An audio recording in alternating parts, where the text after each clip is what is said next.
ಆತ್ಮೀಯರೇ ನಮಸ್ಕಾರ. ಭೂಮಿ ಮೇಲೆ ಹುಟ್ಟಿರತಕ್ಕಂಥ ಪ್ರತಿಯೊಬ್ಬ ಮನುಷ್ಯ ಒಂದಿಲ್ಲ ಒಂದು ರೀತಿಯ ಕಾಯಿಲೆ ಅನಾರೋಗ್ಯದಿಂದ ಬಳಲ್ತಾ ಇರ್ತಾನೆ. ಅದು ದೈಹಿಕವಾಗಿರ್ಬೋದು ಅಥವಾ ಮಾನಸಿಕವಾಗಿಯೂ ಆಗಿರ್ಬೋದು.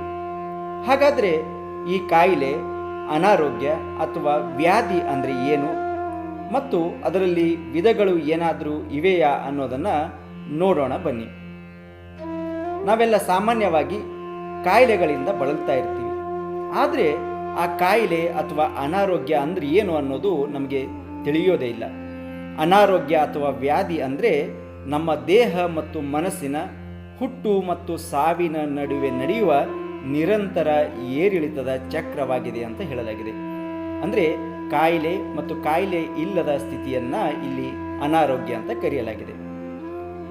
ವಸಿಷ್ಠ ಮಹರ್ಷಿಯ ಪ್ರಕಾರ ಅನಾರೋಗ್ಯ ಅಥವಾ ವ್ಯಾಧಿಗಳಲ್ಲಿ ಎರಡು ಬಗೆಯಾಗಿವೆ ಎಂದು ಅವರು ತಮ್ಮ ಯೋಗ ವಾಸಿಷ್ಠದಲ್ಲಿ ತಿಳಿಸ್ತಾರೆ.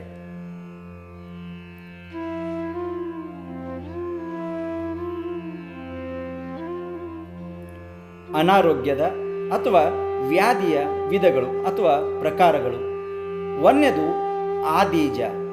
ಆದೀಜ ಅನ್ನೋ ಒಂದು ವ್ಯಾಧಿ ಅಥವಾ ಅನಾರೋಗ್ಯ. ಎರಡನೇದು ಅನಾದೀಜ. ಅಂದರೆ ಅನಾರೋಗ್ಯದಲ್ಲಿ ಈ ಎರಡು ರೀತಿಯಾಗಿ ನಾವು ಕಾಣಬಹುದು. ಈಗ ನಾವು ಆದೀಜ ವ್ಯಾಧಿಯ ಬಗ್ಗೆ ನೋಡ್ತಾ ಹೋಗೋಣ. ಆದಿ ಅಂದರೆ ಮನಸ್ಸು. ಈ ಮನಸ್ಸಿನಿಂದ ಹುಟ್ಟುವ ವ್ಯಾಧಿಗಳಿಗೆ ಆದೀಜ ಎಂದು ಕರೆಯಲಾಗುತ್ತದೆ.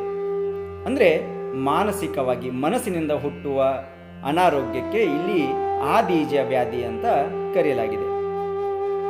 ಈ ಆದೀಜ ವ್ಯಾಧಿಗಳಲ್ಲಿ ಎರಡು ವಿಧಗಳು, ಅಂದರೆ ಮನಸ್ಸಿನಿಂದ ಹುಟ್ಟುವಂಥ ಕಾಯಿಲೆಗಳು ಎರಡು ರೀತಿಯಾಗಿವೆ ಅಂತ ಹೇಳಲಾಗಿದೆ.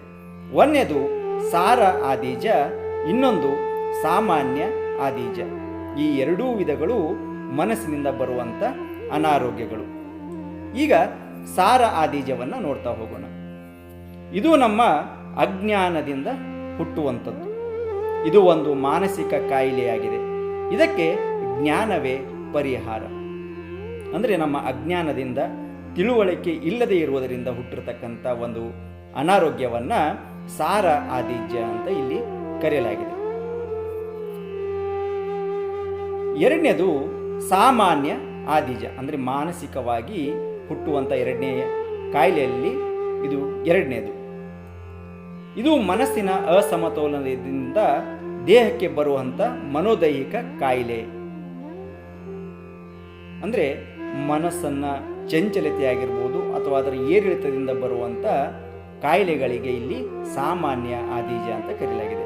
ಅದರಲ್ಲಿ ವಿಶೇಷವಾಗಿ ದುರಾಲೋಚನೆ, ದುರ್ಬುದ್ಧಿಗಳೇ ಇದಕ್ಕೆ ಕಾರಣ. ಅವುಗಳನ್ನು ನಾಶಪಡಿಸಿದರೆ ಎಲ್ಲ ಮನೋದೈಹಿಕ ಕಾಯಿಲೆಗಳು ನಾಶವಾಗುತ್ತವೆ ಅನ್ನೋದು ಕೂಡ ಇಲ್ಲಿ ತಿಳಿಸ್ತಾ ಇದ್ದಾರೆ.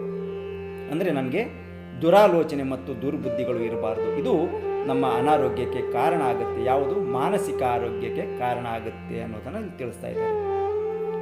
ಇದಕ್ಕೆ ನಾವು ಹೆದರುವ ಅಗತ್ಯ ಕೂಡ ಇಲ್ಲ. ಯೋಗ ಚಿಕಿತ್ಸೆಯ ಮೂಲಕ ಇದಕ್ಕೆ ನಾವು ಪರಿಹಾರವನ್ನು ಕಂಡುಕೊಳ್ಬಹುದು. ಧ್ಯಾನ ಆಗಿರ್ಬೋದು ಅಥವಾ ಪ್ರಾರ್ಥನೆ ಆಗಿರ್ಬೋದು ಅಥವಾ ಒಳ್ಳೆಯ ಸಂಸ್ಕಾರಗಳಿಂದ ಇದಕ್ಕೆ ಪರಿಹಾರವನ್ನು ಕಂಡುಕೊಳ್ಬಹುದು. ಈಗ ಅನಾದೀಜ ವ್ಯಾಧಿಯ ಬಗ್ಗೆ ನೋಡ್ತಾ ಹೋಗೋಣ. ಅನಾದೀಜ ಎಂದರೆ ದೈಹಿಕ ಕಾಯಿಲೆಗಳು.